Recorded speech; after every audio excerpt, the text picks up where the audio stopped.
Bonsoir. Alors, nous sommes très heureux de vous recevoir pour cette deuxième séance à Amiens de Cité Philo. Je préciserai quand même tout de suite qu'il y en a encore deux autres, je vous l'indique pour ceux qui ne le sauraient pas. Demain, il y a de 14 à 16 heures, et là ça se tiendra à la Maison du Théâtre, une conférence sur pouvoir. Ceux qui souhaitent avoir le document, je ne vais pas m'apesantir, vous le trouverez sur la table à côté du livret avec les livres.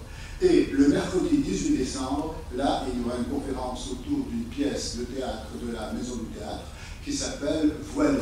Et le conférencier, je recherche son nom, Nassim, pardon ? Voilà, qui a écrit notamment comment le voile est devenu musulman. Alors, ces préliminaires faits, nous sommes très heureux ce soir de recevoir donc Maxime Robert, qui est l'auteur de plusieurs ouvrages qui tournent essentiellement autour de Spinoza. Vous avez quelques livres là-bas sur la table, ceux qui souhaitent se le procurer pour le faire. Et ce soir, à vrai dire, nous allons discuter, c'est le principe un peu de d'un de ces livres, au titre qui peut paraître parfois un petit peu étrange, je ne sais pas, mais pour un philosophe, disons, on ne s'y attend pas. Que faire des cons? Je rappelle tout de suite aussi, c'est pour ne pas en rester un soi-même. Retenez bien cela, surtout. Alors, Maxime et moi, nous sommes mis d'accord sur la manière de procéder. Je vais lancer quelques idées autour de la lecture que j'ai pu faire. Alors, bien sûr, c'est des lignes de lecture, et tu réagiras, peut-être que je me trompe, peut-être que tu donneras des précisions, ce qui sera peut-être une manière pour vous de vous approprier le livre. Et ce que je souhaite surtout, bien entendu, c'est qu'il y ait des interventions. La salle pas très bien cela, mais enfin, n'hésitez pas. Alors, pour commencer, et pour mettre un peu l'ambiance, pour mettre le ton, si vous voulez, je dirais que ce n'est pas la première fois que je rencontre Maxime, et je veux dire que la première fois que je l'ai rencontré, j'étais un peu dans la position, en lisant son livre, j'ai vu de ce qu'on appelle un type de con. Voilà, j'étais le con institutionnel. Le con institutionnel, j'étais inspecteur et je me suis donc retrouvé dans sa cave, mais pas le seul d'ailleurs, bien ici, à l'écouter. Voilà, pour moi ce fut un bel événement, lui je ne sais pas, bien, et je dois dire quand même que j'ai quand même poursuivi un peu la lecture et j'étais un peu rassuré parce qu'il insiste beaucoup sur un fait, c'est que finalement c'est surtout la situation, que c'est surtout l'interrelation qui produit les comptes. Donc ce n'était pas ma personne, en disant ce livre j'étais inquiet, vous comprenez, eh bien c'est pas ma personne qui était en question, mais quand même la situation. D'ailleurs il y a une phrase que j'ai retenue, c'est tout un pas de moi dans le livre. Bien. Dit-il par exemple, n'attendez pas de l'État qu'il corrige les cons, à l'administration, à l'État, etc. Ils sont aux commandes. Je précise que ça paraît un peu de la provocation, ça peut faire rire, etc. Mais dans le livre, tout cela est bien étayé et justifié. Et à le lire, c'est assez convaincant. Enfin, moi, en tout cas, j'ai été absolument convaincu. Bien, et il n'y a rien d'insultant là-dedans. Absolument pas, c'est un fait. On verra, c'est un fait. On en discutera sans doute après. Je crois que c'est des questions qui pourront vous intéresser. De même, je viens de dire, ce n'est pas une question de personne. D'ailleurs, il y a aussi une phrase que j'ai retenue, n'est-ce pas? De même, vous savez qu'il n'existe pas d'alcoolique par nature, mais il y a des alcooliques invétérés. De même, dit-il à un certain moment, les cons ne sont pas par nature, en revanche, il y a les cons invétérés. Bon, voyez bien ici. Bon, alors, je pense seulement de retenir, puisque cela pourra servir de base de discussion après, deux choses. Bien, c'est que, dans le fond, il n'y a pas de con par nature. Ce sont, première chose, voyez bien. Donc, rassurez-vous, il n'y a pas de con par nature.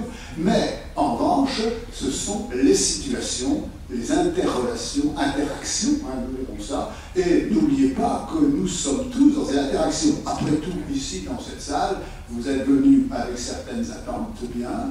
j'espère pas vous décevoir, de même que Maxime, invité, est venu sans doute pour nous dire des choses au sujet de son livre. Moi-même, on m'a demandé de présenter un livre que j'ai eu beaucoup de plaisir à lire, bien à la fois plaisir, jouissance du texte et en même temps des idées philosophiques. Ce que je veux dire, c'est un vrai livre de philosophie. Ça, je n'en ai jamais douté puisque je te connais par ailleurs. Le premier point que je souhaitais dire, c'est un peu pour mettre dans l'ambiance. La deuxième chose, et là je vais commencer à adresser à toi, c'est sur la forme du livre. La forme du livre. La première lecture qu'on peut avoir de ce livre, que vous aurez peut-être de ce livre, c'est qu'il se présente, on peut dire soit comme un traité de morale un peu plus classique, vous savez, les anciens traités de morale que l'on connaissait, soit peut-être comme un livre à la mode, vous savez, qu'on appelle coaching. Un livre de coaching, c'est-à-dire, vous savez bien, genre, je ne sais pas, comment élever vos enfants difficiles sans devenir, n'est-ce pas, une mère ou un père rigide ou trop laxiste. Voilà le genre de bouquin, vous voyez bien, on mélange beaucoup de psychologie, de sociologie, etc. Et souvent un très très gros et lourd bon sens. Bien, c'est comme ça qu'il se présente. À vrai dire, je le dis tout de suite, il mime, je crois, j'ai lu comme ça, hein. Il y a un peu une manière de mimer, c'est-à-dire une parodie, mais qui est peut-être une stratégie, et c'est ça qui est intéressant, alors quel est le philosophe, quelle stratégie a-t-il choisi, n'est-ce pas? Bon, hein, vous voyez, c'est le premier thème. Bon, alors, effectivement, il est assez clair, je dis tout de suite l'enjeu. C'est quand on lit ce livre, quand on lit, je veux dire, comme un traité de morale, ou si vous le lisez comme un coaching habituel. Eh bien, là, dans le fond, on y décèle ce qu'on peut appeler ici une certaine moralisation. En tout cas, il y a là une manière de prendre en main les gens, vous voyez bien, certaine morale, et je crois même, peut-être que je m'avance beaucoup, je crois que tu as tiqué hier quand je l'ai dit, qu'il y a peut-être une mise en question de l'attitude moralisante, mais l'attitude moralisante qui est peut-être la morale la plus reçue, je dirais même la morale, je dirais, c'est-à-dire judéo-chrétienne, même telle qu'elle a été un peu repensée par Kant et repensée, laïcisée par, après tout, nos républicains. Ça vaut bien que c'est les républicains relu Kant qui lui-même laïcisait la morale judéo-chrétienne, etc. Et il y a une remise en question de cela, une remise en question de manière un peu subtile, et tu lui opposes, tu construis derrière tout cela ce que tu appelles une éthique interactionnelle. Vous voyez bien. Bon, éthique interactionnelle, alors je parlais, ce n'était pas par hasard que je parlais d'interaction, etc. Or, sans parler tout de suite de l'éthique interactionnelle, ça viendra un petit peu à la fois, bien. Que penses-tu de la manière dont j'ai pu présenter, c'est-à-dire l'idée qu'il y aurait une stratégie, l'idée qu'il y aurait là que tu mimes, bien, pour un peu t'en moquer, parfois on sent la moquerie. Je précise que tu parles, c'est pour m'amuser, hein, d'une pastorale improvisée. Enfin, cette pastorale improvisée, bien. Hein, vous voyez, une pastorale improvisée, vous savez ce que c'est les pastorales.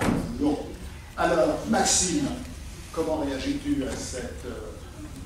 Alors, merci de cette présentation. Je suis heureux d'être avec vous ce soir et je remercie beaucoup les organisateurs de Cité Philo, qui est un événement que j'admire depuis longtemps et que je vois croître avec beaucoup de plaisir. Que faire des cons, en fait, c'est un projet qui était difficile à présenter et à faire même accepter à un éditeur, puisque comme vous le sentez dès le titre, en fait, il y a d'abord un travail sur la langue. La raison pour laquelle je voulais travailler sur un registre beaucoup plus bas qu'on ne le fait d'habitude en philosophie s'origine dans un autre livre qui s'appelle Le Clan Spinoza, qui est un travail sur Spinoza et son cercle, et où j'essaye de faire des dialogues qui en fait traduisent en langue orale des livres extrêmement érudits qui datent du XVIIe siècle, dont la plupart sont en latin, dont la plupart ne sont pas traduits en français, et que je voulais rendre accessibles. Et à partir du Clan Spinoza, j'ai compris qu'on pouvait faire de la philosophie en langue vulgaire, comme on disait au XVIIe siècle, mais qu'on pouvait prendre littéralement le mot vulgaire au sens du 21e. C'est-à-dire on peut philosopher même dans un vocabulaire non technique, convaincu donc que la technicité peut en fait être introduite à l'intérieur d'une langue réellement vivante. Donc concevoir la philosophie comme une langue vivante, attraper la langue là où elle vit, c'est-à-dire là en l'occurrence dans l'argot, et surtout j'ai choisi l'argot parce que c'est là que s'exprime la colère dont je voulais traiter. C'est-à-dire qu'en fait, c'est un livre sur les conflits interpersonnels. J'aurais pu appeler ce livre « Essai d'éthique interactionnelle 1, les conflits interpersonnels ». Je n'ai pas fait comme ça. Mais en gros, c'est ça, ce livre, ce n'est rien d'autre qu'un travail philosophique, d'éthique, sur ce que c'est qu'un conflit entre personnes, et simultanément donc un travail sur la langue pour essayer de tenir compte du registre de langue dans lequel généralement ce conflit s'exprime, pour essayer de reprendre mon lecteur ou ma lectrice exactement au niveau d'intensité émotionnelle, mais donc aussi au registre de langue où il ou elle se trouve confronté à la situation donc, de conflit. C'était ça l'idée. Après, c'est vrai que dans une première version, mon éditrice m'a dit, donc mon éditrice c'est Maxime Catroux, on travaille vraiment très en lien tous les deux, c'est-à-dire c'est pas moi qui arrive avec un livre tout fait, on réfléchit ensemble, et donc dans une première version elle me dit, écoute c'est quand même curieux parce que tu me dis on va faire un livre qui s'appelle Que faire des comptes, et là tu m'amènes un manuscrit qui est extrêmement technique. Je veux dire, c'est très difficile, tu expliques des choses qui sont pas drôles du tout, alors que le titre annonce un livre qui va quand même être plutôt léger, facile à lire, amusant, etc. Et donc, elle m'a incité à retravailler, parce qu'en fait, ça a créé en moi à la fois une déception et une sorte de réaction, justement, d'autodéfense, de dire non, mais attends, je veux faire un livre sur les cons, mais je veux faire un livre de philosophie. Donc, c'est là que j'ai décidé, et là où Francis a complètement compris la forme du livre, c'est là où on a décidé, en fait, tous les deux, Maxime et Maxime, de faire de la parodie. C'est-à-dire, j'ai réfléchi à ce qu'était le développement personnel, à une attente du public en développement personnel, c'est-à-dire, je m'entends pas bien avec ma belle-mère, qu'est-ce que je fais? Je déteste mon beau-fils, qu'est-ce que je fais? Ou je déteste mon collègue, ou j'ai un problème avec un ex, ou enfin, vous imaginez toute la panoplie des conflits entre personnes qui existent dans nos vies, et essayer d'y répondre en fait dans un cadre qui est à nouveau pas seulement la langue de la colère, mais qui est aussi le registre et la forme en fait typique d'un livre de développement personnel, de self-help comme on dit en anglais, et subvertir, en fait, utiliser ce registre de langue, subvertir cette forme pour inventer ou réinventer en fait une forme philosophique qui est en fait relativement classique, puisque en réalité mon modèle, je vous le dis un peu en rougissant parce que c'est un modèle vraiment qui témoigne d'une très grande ambition, mais mon modèle au départ c'était Sénèque.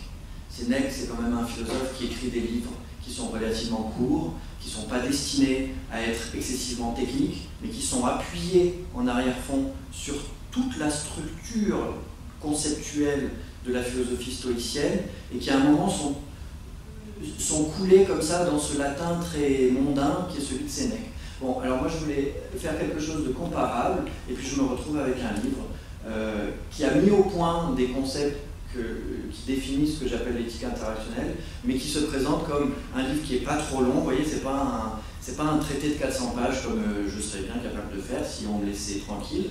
Mais heureusement, j'ai une éditrice qui ne me laisse pas tranquille, qui ne me laisse pas dériver. Et donc, c'est à la fois un livre de philosophie très sérieuse, mais ça n'est pas fait pour ennuyer les gens. Tout à fait. Oui, je confirme, ce n'est pas fait du tout pour ennuyer les gens. Alors, je voudrais en venir maintenant au sujet même du livre, c'est-à-dire l'écho. Or, tu commences par où j'avance. Je répéterai d'abord un peu ce que tu as dit, et ensuite j'avancerai encore une fois je ne sais pas si une interprétation, mais enfin une hypothèse sur ton texte. Bon, alors d'abord tu commences par dire que l'écho, d'abord c'est indéfinissable.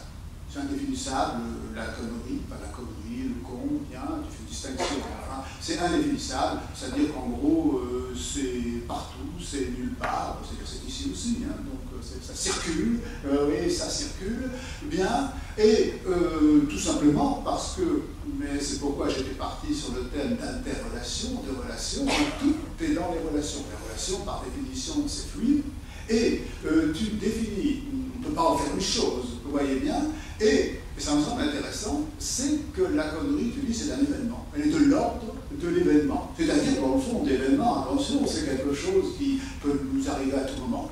À nous, à vous, à nous, à tous ici, bien sûr, même aujourd'hui, même ce soir, bien, et qui, en quelque sorte, eh bien, peut nous surprendre, dans le sens où nous étonner, on n'est pas étonné devant une connerie, de nous surprendre aussi, ça veut dire nous prendre, hein. Nous prendre nous-mêmes, on est pris dans la connerie, on s'aperçoit qu'on a dit une chose que peut-être on trouve ça qu'on n'aurait pas dû dire. Hein, voilà, c'est le premier point. Alors le deuxième point, j'avancerai une hypothèse, puisqu'on est parti de l'idée du parodie, de la morale, toi tu insistes plutôt sur le coaching, là, sur l'aide à la personne, etc. J'ai eu l'impression que dans le fond, la connerie jouait le rôle que joue dans les morales traditionnelles un peu le mal. Alors, le mal, mais attention tout de suite, hein, il ne s'agit pas de, justement, de reprendre le mal tel que nous connaissons dans les morales traditionnelles. Le mal, c'est personnifié, Satan, il y a effectivement le c'est contraire du bien, etc. Il y a toute une dramaturgie autour. Hein. Tu veux dégonfler cette dramaturgie. Dans le fond, la connerie, c'est le mal dans sa banalité, dans sa généralité, dans sa simplicité la plus extrême. Voilà, voilà ce que c'est.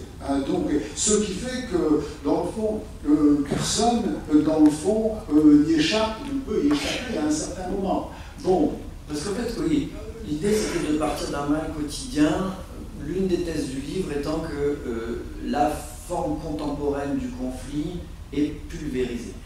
Donc, il faut vraiment appartenir à certaines franges de la population pour tenir encore des discours très unifiants autour de eux et nous.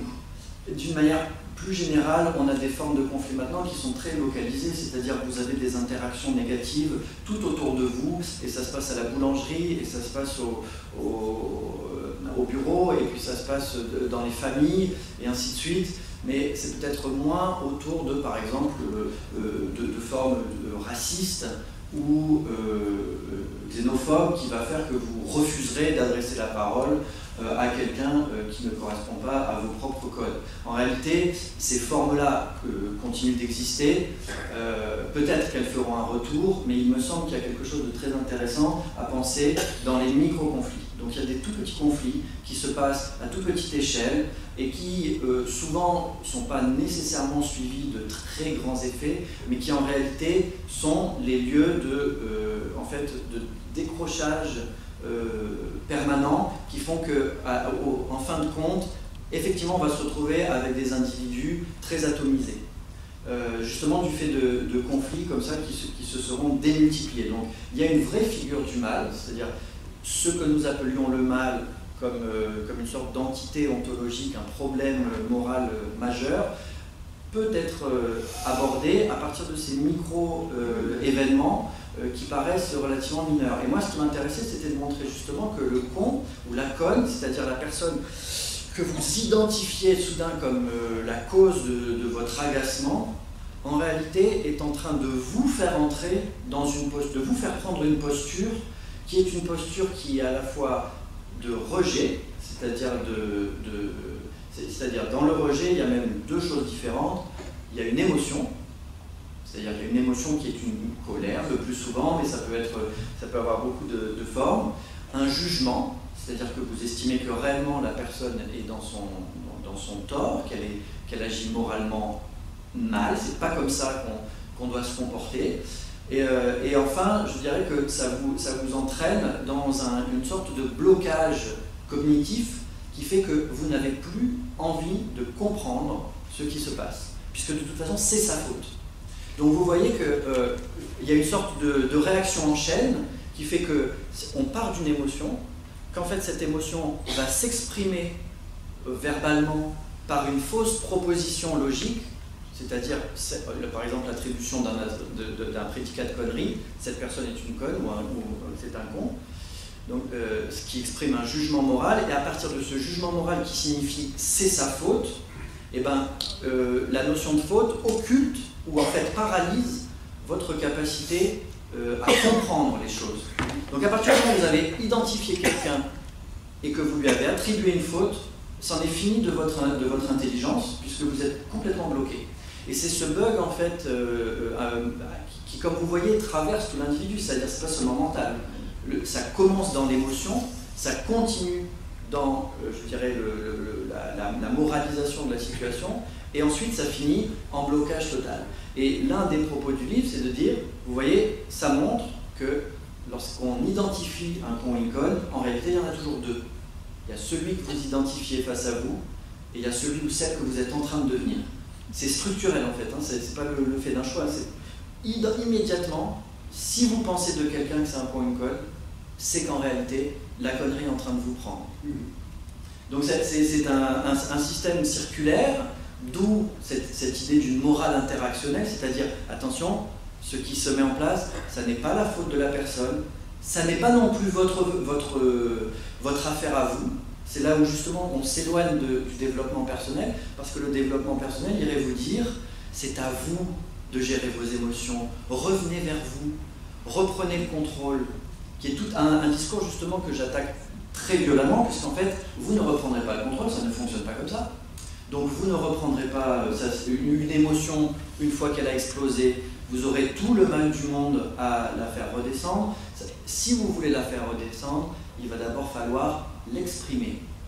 Donc il y a un vrai travail à faire, qui est un travail justement profondément philosophique, qui est de savoir comment exprimer correctement une émotion pour pas immédiatement sauter à la gorge de votre oncle et l'étranger à la table de Noël. Voilà, ça fait partie des problèmes qu'on va devoir affronter d'ici peu. Oui. Alors, je t'ai peut-être surinterprété. J'ai vu, on en discutera peut-être après, parce que c'est dans l'analyse de l'ouvrage, j'ai quand même vu une critique de l'attitude moralisante, avec l'idée qu'il existe un choix que nous devons faire entre le bien et le mal, qu'il existe la culpabilité, etc. Notamment quand tu parles de la connerie, n'est-ce pas? Tu dis justement, c'est pas le mal, c'est ce qui fait mal. Ouais, ça me semble intéressant. C'est une manière de dégonfler la morale un peu la plus courante, finalement. J'avais vu ça, moi. Peut-être que je suis allé trop loin, je ne sais pas. Peut-être que je t'ai surinterprété. Non, tu as très bien compris. Tu as très bien compris. L'idée même d'une éthique interactionnelle est écrite contre l'idée de l'efficacité des normes. Moi, j'ai rien contre la morale. J'observe juste que ça ne fonctionne pas. Oui, je précise que tu situes, excuse-moi, mais ce n'est pas un rejet de la morale, tu la situes, n'est-ce pas, tu montres ce qu'elle est, et tu montres que c'est une étape. Bon, excuse-moi, je le dis pour...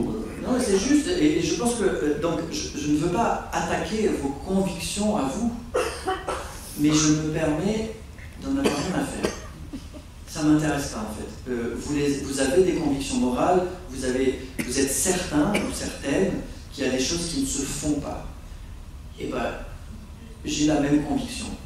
Peut-être que si on entre dans le détail, on s'apercevra qu'on n'identifie pas les mêmes choses, et là on va commencer à se discuter.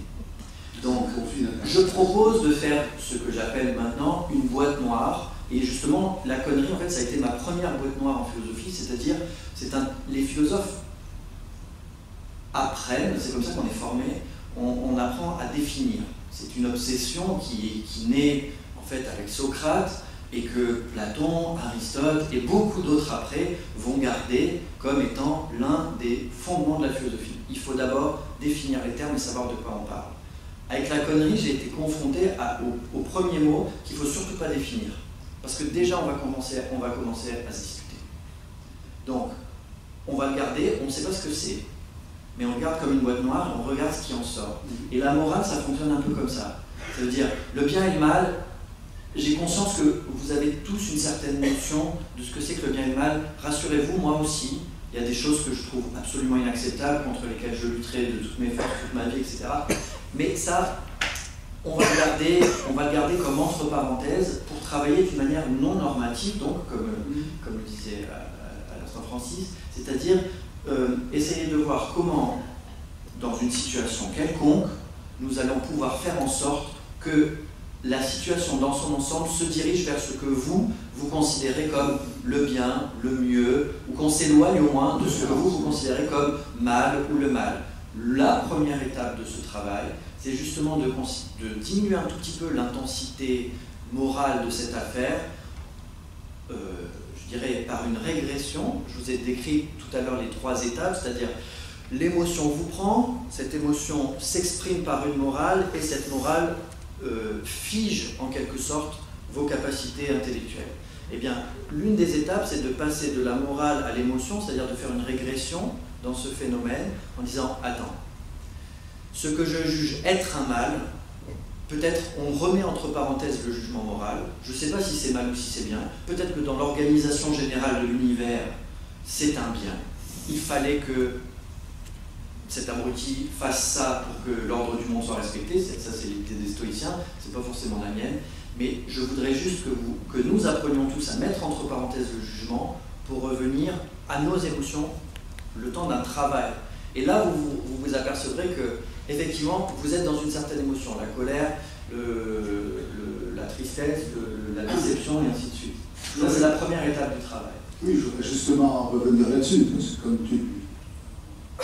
normal, on anticipe un peu, eh bien, comme tu l'as dit, je reprends ce que tu as dit, hein, on ne peut pas définir la connerie, en revanche, on peut en donner une certaine description, en tout cas, mesurer ses effets. Hein, mesurer ses effets. Ça, c'est ce que tu fais d'ailleurs. Et je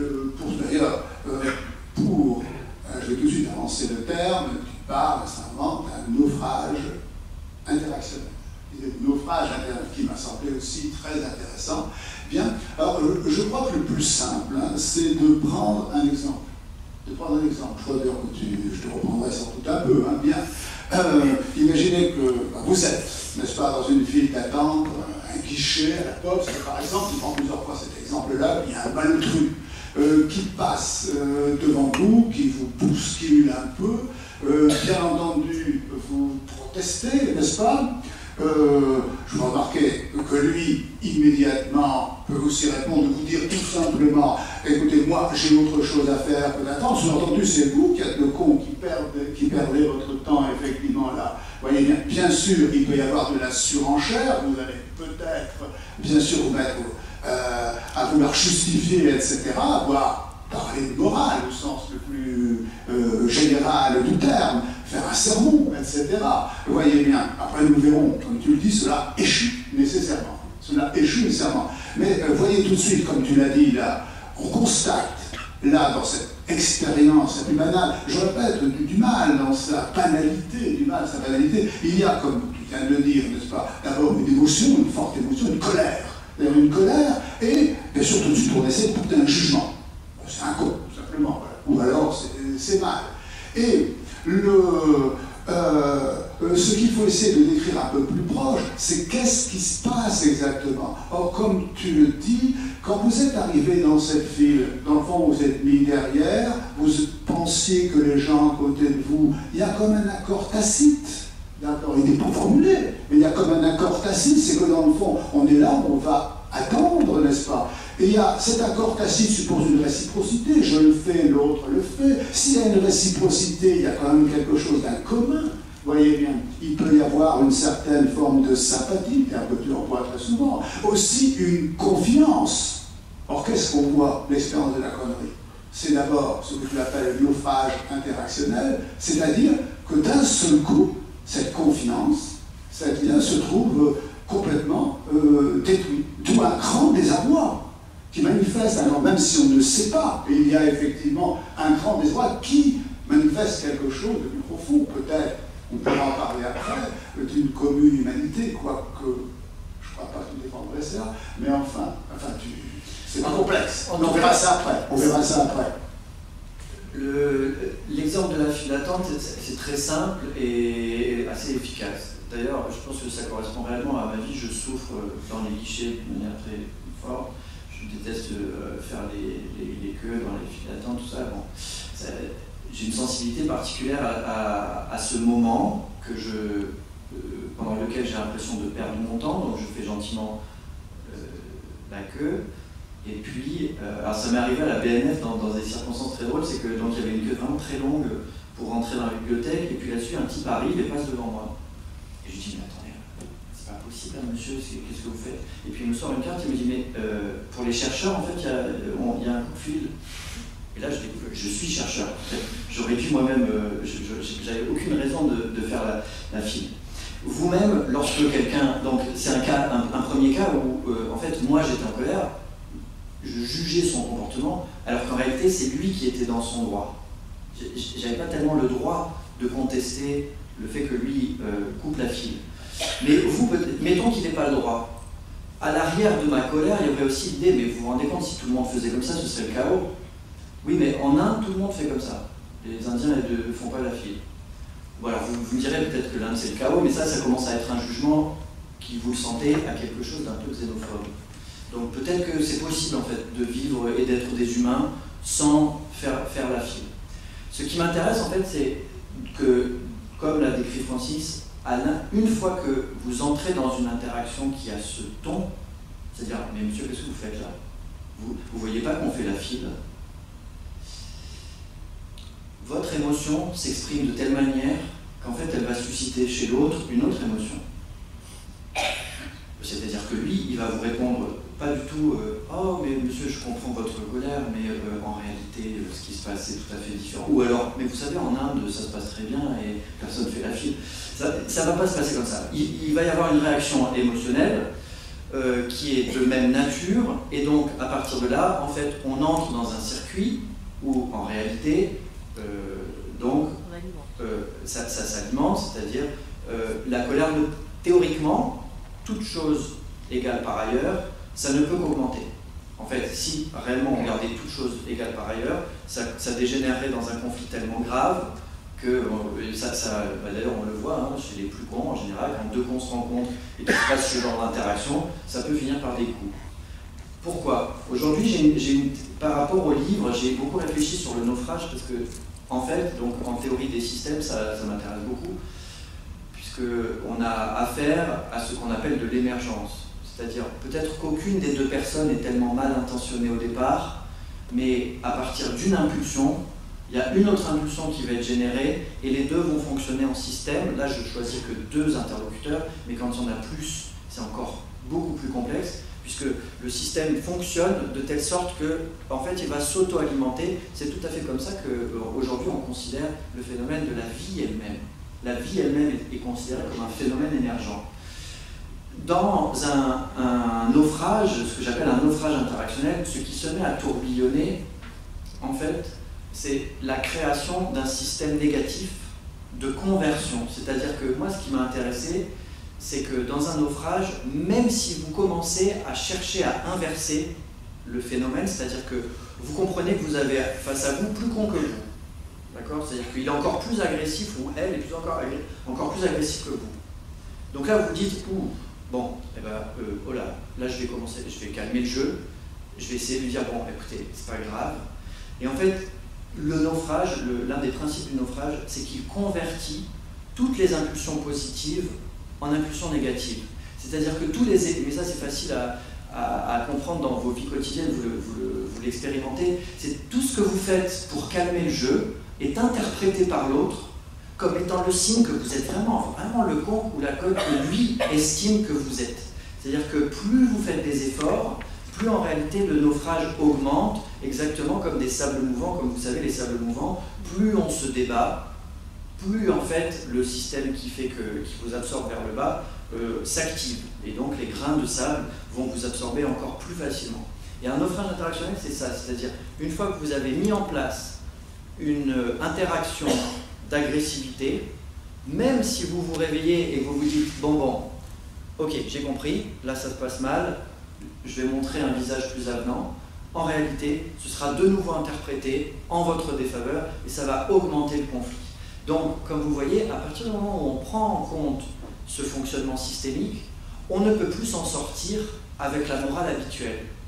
Parce que vous ne pouvez pas dire, comme Spinoza par exemple, la haine doit être compensée par l'amour en retour. Oui, mais quand on a affaire à un naufrage interactionnel, l'amour en retour va être converti de manière systémique en quelque chose d'agressif. C'est-à-dire que vous allez dire, bon, on fait la paix, mais non, on ne fait pas la paix. Pourquoi est-ce qu'on ferait la paix? C'est toi qui décides quand est-ce qu'on fait la paix? Et vous voyez que bon, quand on est là-dedans, on ne sait plus comment s'en sortir. C'est ça qui m'intéressait en fait. Cette interaction qui arrive au point de gravité où toutes les issues paraissent fermées. C'est ça qui est difficile à penser. Oui, oui, et qui, insistons bien, c'est altère complètement les relations sociales. C'est dans la vie que nous vivons, la vie que nous vivons. Donc il y a quand même quelque chose d'important. Mais je voudrais peut-être pousser le bouchon un peu plus loin. Parce que dans le fond, ce dont on vient de parler ici, la file d'attente, de dire, dans le fond, c'est pas très grave. Pas très grave. Hein. Comme on dit souvent, les mort d'homme. C'est le mort d'homme. À voir. À voir, je crois qu'on peut aller plus loin. Parce que, dans le fond, quelle différence y a-t-il entre cette connerie un peu plus banale, bénigne, on va dire ici, et puis tenir des propos comme les juifs sont des accapareurs, des profiteurs, bien. Ou les musulmans ne peuvent pas vivre dans une république. Voilà, voilà. Et là, on voit, il suffit de penser à l'histoire, n'est-ce pas? Ça peut avoir quand même des conséquences qui sont très loin. Dire en 1933, les juifs sont dans des profiteurs, c'est quand même des conséquences que l'on connaît. D'ailleurs, il me semble qu'à un certain moment, je ne sais plus si vraiment, je travaille de mémoire aussi, il n'y a peut-être pas de différence de nature entre ces conneries-là. Vous voyez bien ici la file d'attente et puis les propos que l'on peut voir. Hein, du genre, les migrants sont un problème, comme si on fait la charge du problème tombée sur le migrant. Alors il y a peut-être des problèmes avec les migrants, ça c'est différent, parce que ça c'est des relations, des comportements. Eh bien, on voit ici, n'est-ce pas, qu'il y a une chose qui est lourde. Et puis, donc il n'y a pas de différence de nature, mais une différence de degré. Voilà, la différence de degré est importante, hein, la différence de degré, mais c'est quand même significatif. Bien. Et tu dis aussi, justement, que dans la connerie, ce qu'on voit, c'est quand même la violence. C'est la violence qui apparaît. La violence qui peut prendre des formes extrêmes. Je voudrais que tu expliques cette violence, cette exclusion qu'il y a dans la connerie. Ouais, alors... Même au niveau le plus bas, mais qui peut prendre des proportions, il faut en être conscient. C'est pourquoi, à la limite, il est important de ne pas rester con. Et de lutter contre la connerie, même la plus banale. Ouais, quand on juge quelqu'un con ou conne, il y a réellement ce très fort rejet que donc j'essaie de décrire en termes d'interaction.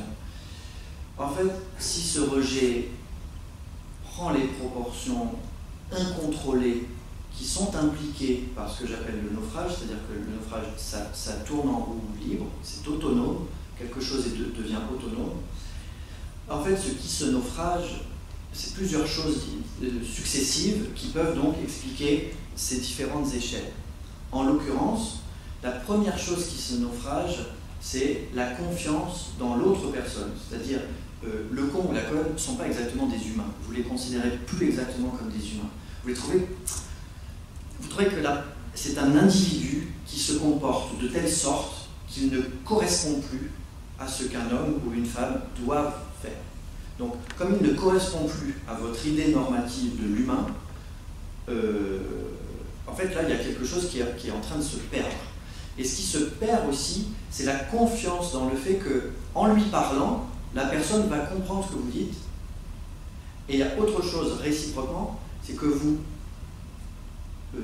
niez d'avance sa capacité à dire quelque chose de vrai, c'est-à-dire à vous faire changer vous. Donc, il y a un vrai désespoir qui se met en place, où justement vous considérez que de toute façon, cette personne ne comprend rien, ça ne sert à rien de lui parler. C'est une phrase hein, qui est courante aussi dans les blagues sur les cons, je parle pas aux cons, ça les instruit ou des choses comme ça.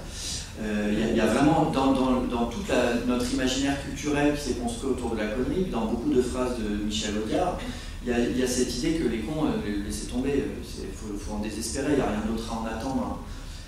Et c'est aussi une posture dangereuse parce que, ça, encore une fois, ça vous ferme les oreilles. Ça veut dire que vous avez décidé que votre posture est une posture de vérité et que de cette personne précisément, aucune vérité ne peut sortir, exactement comme les rayonnements d'un trou noir. Il n'y a rien qui sort d'un trou noir, il n'y a pas de rayonnement en tout cas. Et de la même manière, le con ou la conne, c'est un trou noir. Voilà. Il pourra raconter n'importe quoi, à partir de maintenant, rien qui vient de cet endroit ne vous fera changer d'avis. Encore une fois, c'est pour ça que la connerie c'est interactionnel, c'est parce qu'en fait, une fois que vous êtes dans cette posture, en fait, c'est vous, le con ou la conne. Peut-être que lui aussi, hein, je ne lui retire pas ce qui est à lui, peut-être, mais en tout cas, il y en a au moins deux, et en réalité, c'est pas vraiment qu'il y en a deux, c'est que le cercle s'est mis en place.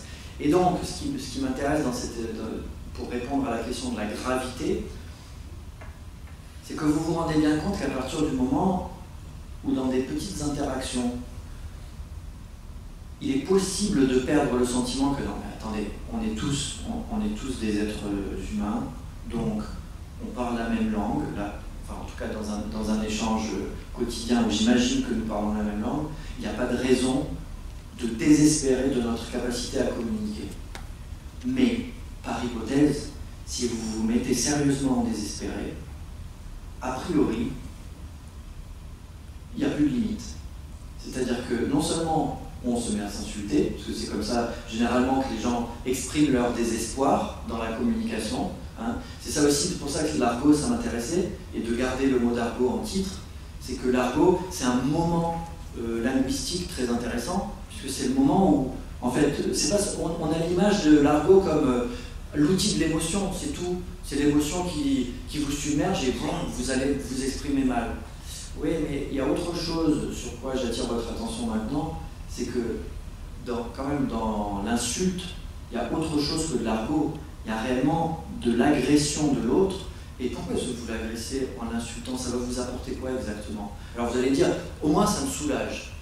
Ok, mais allez vous soulager. Moi quand j'étais enfant, ma mère m'envoyait dans les toilettes quand j'étais en colère en disant, tu vas dans les toilettes, tu vas dire des gros mots dans les toilettes, après tu reviens. Et c'est hyper efficace.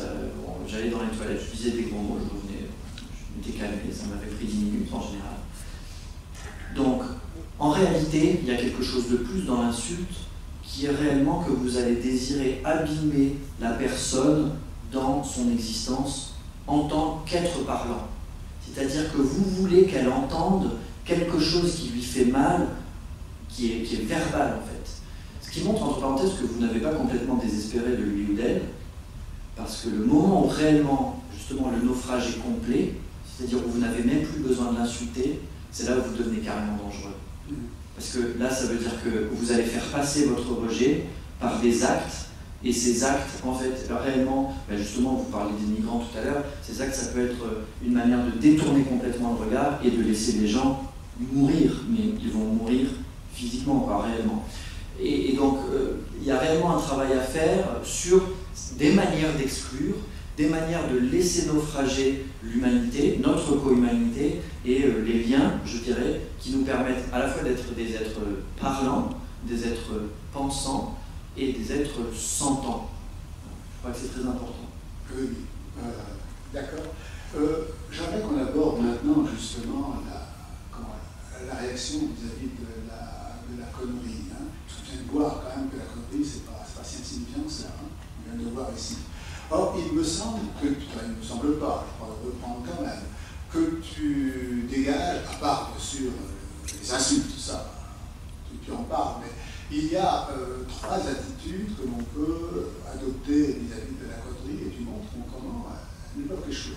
Elles ne peuvent qu'échouer. Hein. Il y a d'abord, tout simplement, bon, c'est le sermon. Hein. Très bien, quelqu'un, vous êtes, reprenons notre guichet, vous savez, vous faites un sermon au gars, bien, vous lui rappelez, n'est-ce pas, qu'il agit très mal. Bon, en général, comme tu dis, de toute façon, on ne parle pas de langage, là. Eh bien, donc ça ne fonctionne pas. Eh bien, la deuxième attitude, c'est ce qu'on appelle le rappel au droit. Hein. Le rappel à la règle de droit. Il y a des règles de droit, bien entendu. Hein. Si quelqu'un tient des propos, par exemple, antisémites en France, il y a en tout cas des règles de droit. On peut rappeler cette règle de droit, lui dire qu'il est, vous êtes à votre pas, qu'il efface ses propos, je ne suis pas antisémite ou anti-musulman, bien entendu, là il règle le droit. Tu montres aussi que, là on fait appel, comme tu dis, à une fois que tu as développé toi-même, c'est pas moi qui vais le faire quand même. Bien, il y a aussi un échec, et ce qui me semble beaucoup plus intéressant, parce que c'est dans le fond, tout est déjà prévu dans les deux premières attitudes, c'est l'échec de l'attitude moralisante, de la morale. Vous voyez bien, tu montres bien pourquoi elle ne peut qu'échouer. Bien, à rappeler, puisque dans le fond, là aussi, il y a une manière de rappeler une règle à laquelle tout le monde devait être soumis, mais justement, il peut y avoir un conflit d'interprétation, etc. Et dans le fond, on ne s'en sort pas. Et surtout, ce que je voudrais qu'on explique, c'est que tu montres, de manière très convaincante, que ces trois attitudes reposent justement sur une manifestation d'une faiblesse, au fond, d'une insuffisance, d'une incapacité, en montrant que justement c'est une négation relationnelle que je ne veux pas. Donc, tu t'expliques, tu le feras mieux que moi, bien entendu, là-dessus, mais ça me semblait un point très très important, qui m'a en tout cas, moi, très intéressé. Bon, tant mieux. Alors, je dirais que dans notre rapport à la connerie, en réalité, d'une manière plus ou moins explicite, il y a toujours un rapport à la loi. Voilà. Et donc, ces trois attitudes dont on vient de parler sont trois attitudes qui dépendent du caractère explicite ou implicite de la loi auquel on se réfère. C'est-à-dire que, encore une fois, comme je l'ai dit, le con, c'est pas juste une personne qui vous ennuie, c'est aussi, il y a un jugement, vous êtes en train de juger cette personne d'une certaine manière. Encore une fois, vous la jugez plus ou moins, soit parce qu'il y a une loi, soit parce que par ce jugement, vous êtes en train d'instaurer une loi.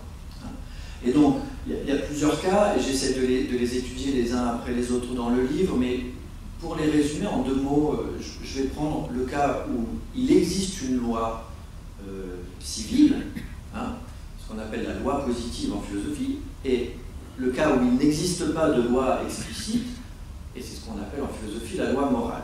Et dans un cas, quand vous faites appel à la loi civile, en réalité, donc vous n'avez pas le droit de faire ça. Mais madame, vous n'avez pas le droit de faire ça.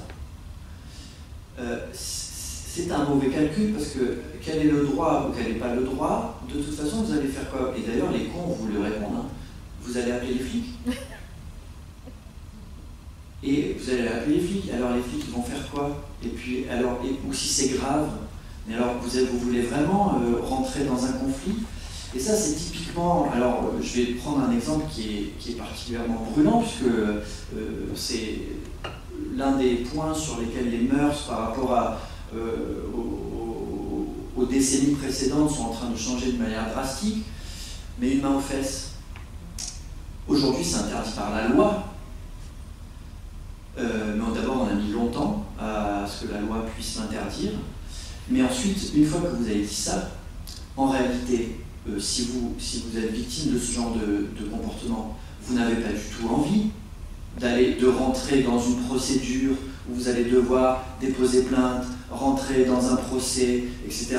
Donc, ce que j'essaie de dire, c'est que sur le moment, ça n'est pas exactement la meilleure stratégie de mobiliser la loi. Elle viendra à votre aide toutes les fois qu'elle le peut, mais soyez bien sûr d'une chose, c'est une machine qui est lourde, qui est lente et qui est inefficace. D'ailleurs, comme vous le savez, l'un des débats, l'un des enjeux de lutte aujourd'hui, c'est justement faire en sorte que l'État soit plus efficace sur ces questions-là, c'est-à-dire plus rapide, plus fiable, ce que pour l'instant, il n'est pas du tout. Je ne vous donne pas les chiffres de condamnation pour viol, mais il reste catastrophique. C'est-à-dire que les violeurs sont, en gros, assez peu punis. Donc pourtant le viol c'est interdit par la loi, mais je dirais c'est relativement safe.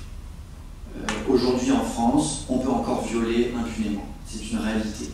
Donc ça signifie pour moi que lorsque on mobilise la loi, même une loi civile, même une loi qui existe, qui prévoit des punitions, etc., en fait, vous êtes plutôt en situation d'impuissance. Donc au lieu de vous cacher derrière l'État en vous disant « mais putain, je suis dans mon droit, c'est inacceptable » Et en fait, j'appelle au secours, mais n'appelez pas au secours, parce que ça va prendre du temps. Hein. Ça va prendre du temps que les flics arrivent et viennent vous aider. Donc, réfléchissez tout de suite à d'autres stratégies, parce que là, vous êtes dans une posture, en fait, que j'appelle la soumission à la loi. Vous avez raison, hein, on est tous soumis à la loi, c'est pour ça qu'on vit dans une société de droit, un état de droit. Mais encore une fois, dans la situation concrète, c'est un mauvais calcul, il y en a d'autres. Voilà, il y en a d'autres. On vous aidera, l'État est construit pour ça, pas que, mais il a aussi cette fonction. Donc, essayons de faire en sorte que l'État de droit soit de plus en plus efficace, de plus en plus précis, et qu'il vous vienne en aide dans ces cas-là. En attendant, puisque l'État ne fonctionne pas bien, considérons d'autres postures possibles. Ces postures possibles, elles sont communes avec l'autre cas, celui que je vous avais annoncé, celui où il n'existe pas de loi. C'est-à-dire que, oui, par exemple, pour revenir à la file d'attente, bon, on considère que dans la vie, c'est plus agréable pour tout le monde de se mettre les uns derrière les autres lorsque nous avons tous un objectif commun, mais on va attendre et on va s'organiser. Ça n'est pas une loi écrite, on ne va pas emmener les gens en prison pour avoir grillé la file, je ne sais pas, pour entrer dans une salle de concert ou pour commander son croissant à la boulangerie. Donc, ce serait absurde de penser des lois pour des comportements, je dirais, qui sont d'abord d'une gravité qui ne permet pas à la loi de s'y intéresser, et puis que ce soit grave ou pas, en réalité, la question de la morale est justement la question de, je dirais, la territorialité des normes et la possibilité de les étendre. Je m'explique avec des mots plus simples. Vous avez une morale. En réalité, la morale, elle se construit, je dirais, dans l'intimité, dans l'intimité des normes que vous avez vous-même reçues, dans votre éducation, de vos parents, de vos profs, de la société dans laquelle vous grandissez, et ces normes, vous les avez intériorisées. C'est pour ça que je parle d'intimité. Je parle d'intimité aussi parce que bien que nous vivions dans une même société, comme je l'ai dit tout à l'heure, si nous regardions dans le détail, nous nous apercevrions que nous n'avons pas exactement les mêmes définitions, les mêmes frontières en fait, du bien et du mal. Donc c'est pour ça que je parlais tout à l'heure de territorialité, c'est-à-dire que nos morales sont en quelque sorte les lois civiles d'un État qui est l'État imaginaire dans lequel chacun vit. Moi je vis dans un État idéal dans lequel sont appliquées comme des lois civiles ce que moi je considère comme des lois morales. C'est en fait, les lois morales sont les lois de l'état idéal de chacun. Comme vous savez, Kant a expliqué ça d'une manière très belle en disant le test d'une loi morale, c'est lorsqu'une de vos maximes est universalisable. Vous estimez, enfin vous testez un comportement quelconque, vous voyez ce qui se passerait si ce comportement était suivi par tout le monde, et si c'est possible, si ça ne revient pas comme un boomerang contre vous, eh ben vous pouvez considérer qu'en fait vous avez affaire à une loi morale. Moi, ce que j'essaie de montrer, c'est que cette universalisation, cette extension de la morale, elle ne va pas fonctionner. Pourquoi? Parce que si vous dites à quelqu'un, mais tu ne dois pas faire ça, mais pourquoi? Non, mais parce que tu peux pas. Voilà, c'est tout. Là, tu as 20 ans, on est dans un bus bondé, il y a une femme enceinte qui rentre, ou une vieille dame qui a l'air fatiguée, tu restes pas assis, là, tu te lèves. Ouais, mais moi aussi, je suis fatigué. Ouais, mais tu te lèves, là, parce que c'est ça. Et donc là, on voit, bien sûr, rien que de le dire, je commence à m'énerver. Mais tout le travail du livre consiste à considérer qu'en réalité, les configurations de conflits sont beaucoup plus complexes que ce qu'on imagine. Et que par conséquent, en réalité, vous devez négocier les normes de l'autre et pas chercher à imposer les vôtres. C'est-à-dire, vous n'allez pas vous énerver contre le jeune homme en disant « Non mais écoute mon petit, t'as 20 ans, t'as toutes tes dents, et si tu te lèves pas, t'en auras une en moins dans pas longtemps. » Ce qui est peut-être pas une bonne idée.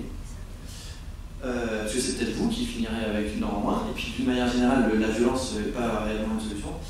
L'idée, c'est plutôt de dire, bon, ce jeune homme doit avoir, enfin, arrive dans cette situation d'un point de vue que je n'ai pas encore compris.